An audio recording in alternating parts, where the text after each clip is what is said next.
Olá, meus amigos, mais uma vez a gente se encontrando aqui e nós vamos dar início a uma série de vídeos falando da doutrinação, né?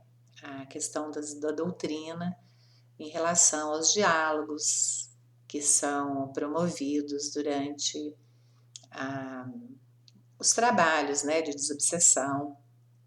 Então, a importância de saber como lidar, como orientar, né, na verdade, aquele irmão, aquele espírito comunicante. Mas eu quero, né, iniciar falando a respeito de um diálogo, de um livro que eu li, da Eulália Bueno, um romance inspirado pelo espírito Teresa, que chama No Silêncio dos Claustros. É uma história que se passa, né, em Portugal, mosteiro, né, que envolve vários personagens, como Isabel de Aragão, Mor Dias, as fundadoras do convento das Irmãs Clarissas.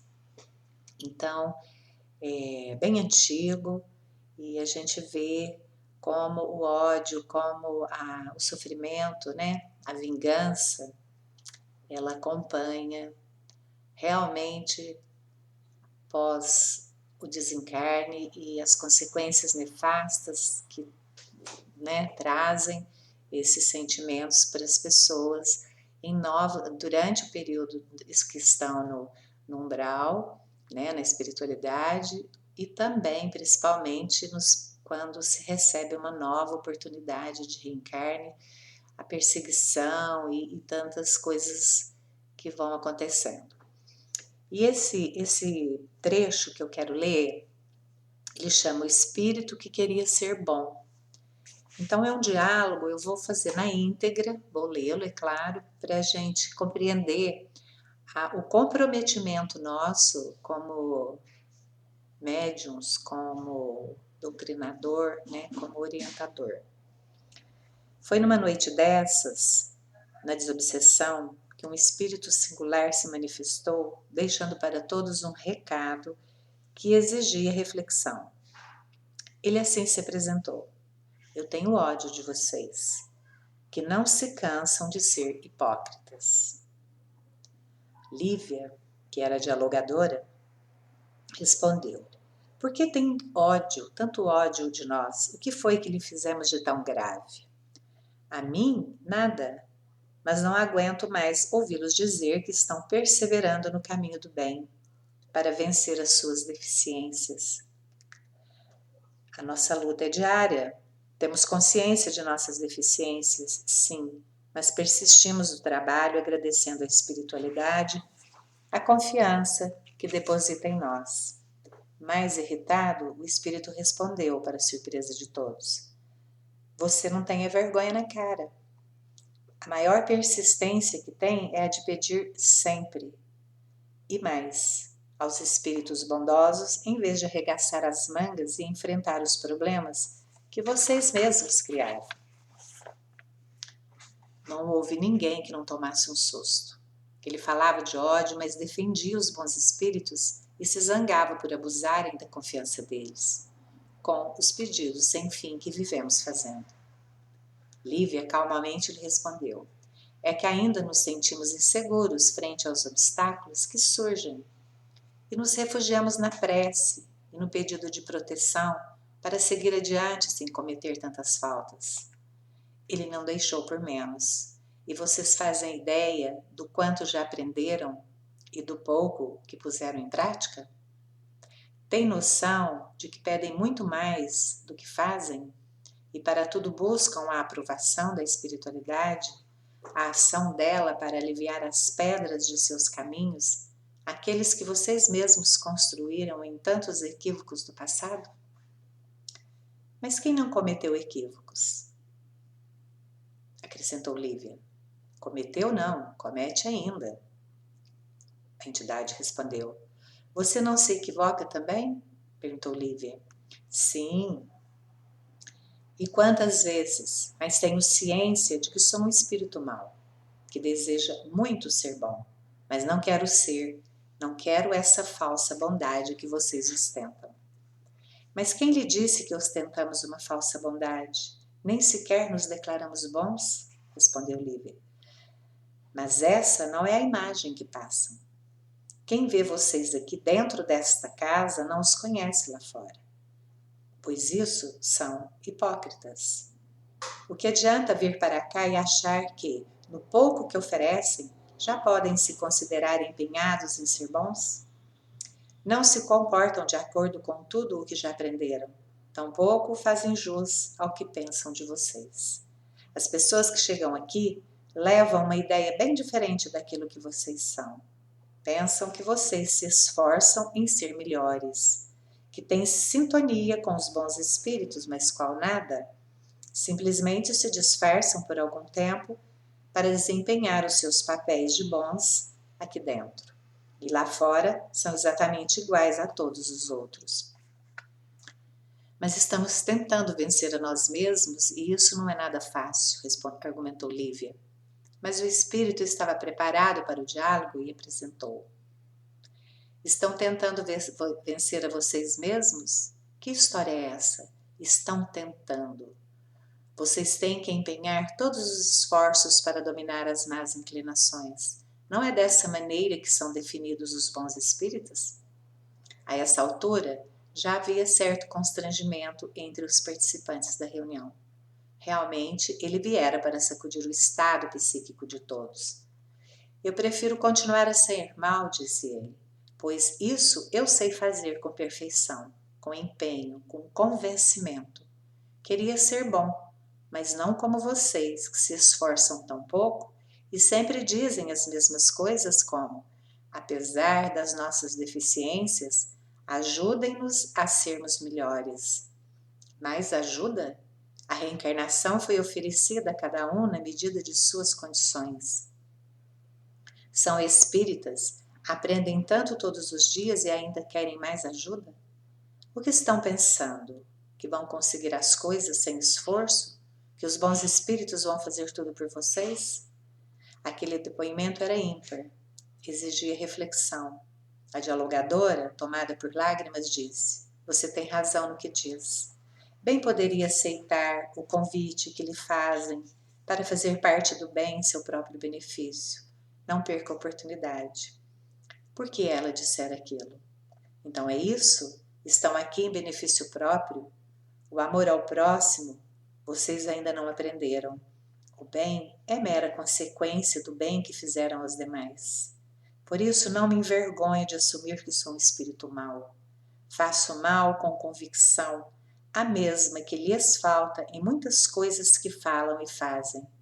Por isso estão sempre enredados, pois não cuidam de diminuir as brechas por onde criam sintonias indesejáveis e ainda se orgulham em dizer que sofrem por estar trabalhando no bem. Ora, faça-me rir. Tenham vergonha de vocês mesmos, hipócritas. O silêncio reinava no ambiente, demonstrando a verdade daquelas palavras e as reflexões justas que as acompanhavam. Ele continuou: Sabem, não basta sermos convidados a fazer parte de uma tarefa. Temos que ter convicção do compromisso que estamos assumindo. Eu tenho certeza de que não estou pronto para ser bom, embora seja isso que mais desejo. As inclinações para o mal ainda são muito fortes dentro de mim. Se me dedicasse agora ao que vocês fazem, seria mais um dependente da ação constante dos bons espíritos para amenizar as brechas que eu iria criando a cada passo. Eu seria mais um problema para eles e não quero que seja assim. Lívia acompanhava aquele raciocínio lúcido e intimamente agradecida a essa maravilhosa lição. Ela vivia um drama familiar, uma doença grave acometera sua jovem filha. Já não se lembrava de quantas vezes nos últimos dias pedira ajuda espiritual para amenizar-lhe o sofrimento. Estava à frente de uma tarefa de desobsessão, de um grupo de estudo, e sabia muito bem que a lei de causa e efeito é infalível no universo. É sempre a colheita obrigatória da livre semeadura. Envergonhada e em tom mais baixo retomou: não imagina a bênção que representa para nós esta noite. Como queríamos que ficasse. Estas palavras foram ditas com tanto sentimento que tocaram o coração daquele espírito. Ele disse, pensando bem: se vocês estão aí, o que me impede de aceitar o convite, se percebo que minhas convicções são mais fortes do que as suas? Tenho consciência de que vou colher frutos amargos da semeadura que espalhei. Sei que vou sofrer, mas o mal me ensinou a ter disciplina e resistência muito fortes.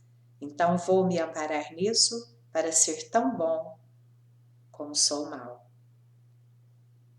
Aquele parecia ter sido o golpe de misericórdia em todos os que ouviam a comunicação. Foi como uma vassoura passando nas consciências, colocando novas reflexões nas mentes. Então, como um espírito tão lúcido, conhecedor de aspectos importantes da doutrina espírita, e que, por não conseguir atendê-los, se julgava mal, podia dar uma lição tão bela para aqueles que supostamente eram estudiosos do espiritismo e estavam em tarefas da casa espírita, mas sempre emperrados em sua própria transformação, adiando a transformação para o homem novo, sob as desculpas de suas deficiências, eram sempre os mesmos, acreditando que o simples fato de estarem presentes às reuniões já os tornava espíritas verdadeiros. Então, a história continua, mas envolvendo os outros personagens. Eu quis apenas falar um pouco uma parte desse capítulo, para a gente ver que nem sempre, na maioria das vezes, os irmãos que estão desencarnados são desconhecedores da doutrina. Não são. Podem omitir, pode ter deixado, podem ter caído ficou esquecido no seu registro acástico, mas tem conhecimento das leis, das verdades. Então, para que a pessoa, para que o doutrinador seja um mediador, um dialogador, nem diríamos doutrinador, né? O orientador, um diálogo. Ou, eu acho que o termo mais propício é dialogador. Tem que estar muito preparado no conhecimento, no autoconhecimento, porque esses espíritos muito lúcidos, com muito conhecimento, eles trazem tudo à ponta da língua para os desafios que eles podem colocar, o dialogador, e aí a pessoa pode se ver em palpos de aranha, em saia justa, como se diz. E aí? Porque eles expõem, muitos deles expõem as nossas fraquezas, porque elas existem, expõem as nossas falhas, de caráter, falhas morais, né? Tantas coisas que a gente tem aí escondidas, que a gente tem consciência ou não, e a gente, quando tem consciência, não quer que o outro saiba. Aí vem um irmãozinho desse, nesse momento, e expõe, torna público aquilo, justamente para promover um desafio. Então, o dialogador tem que estar preparado, com o conhecimento da doutrina, embasado, com uma base muito boa, o autoconhecimento, porque a gente tem que trazer para nós. Conhecimento não é para o outro, é para nós, é para a nossa melhoria, para o nosso crescimento. E, ao final, saber ter humildade, ser humilde e aceitar, como foi o caso dessa dialogadora. Mas a humildade, e ela relembrou naquele momento, trouxe ao seu nível da consciência o sofrimento em que ela passava em casa, os desafios, a dor da própria filha, e ela expôs aquilo naquele momento em que ela fez o convite àquele irmão, e ele compreendeu. Então, nós precisamos ser humildes. Estudo, não adianta queremos fazer práticas sem estudo, sem saber, sem conhecer. E disciplina, temos que ser pessoas disciplinadas nas nossas ações. Rotina, disciplina, assiduidade. E isso vai moldando o nosso caráter, porque o conhecimento, quando ele vai para o autoconhecimento, ele molda o caráter, ele nos torna pessoas melhores. Não vai ser da noite para o dia, porque a gente insiste, somos persistentes naquilo, no caminho errado, né? No caminho falho, nos desvios que a gente toma, nos atalhos que a gente toma. Então, nós precisamos cuidar muito de nós para sermos doutrinadores e dialogadores. Então é isso, esse primeiro vídeo, inclusive fica aqui, né, essa sugestão para quem quer ler esse livro, ele é muito bom. No Silêncio dos Claustros. Eulália Bueno é a médium que psicografou.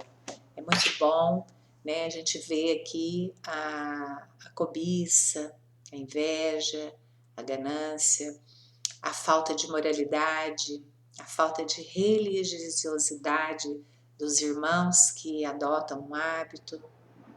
Então, é um livro que me trouxe bastante conhecimento, eu gostei muito e portanto, eu resolvi ler esse trechinho aqui para a gente ver a importância do preparo para ser um doutrinador ou um dialogador. É isso. Vamos voltar com os próximos vídeos, né? Entrando exatamente aqui na parte prática. Fiquem com Deus.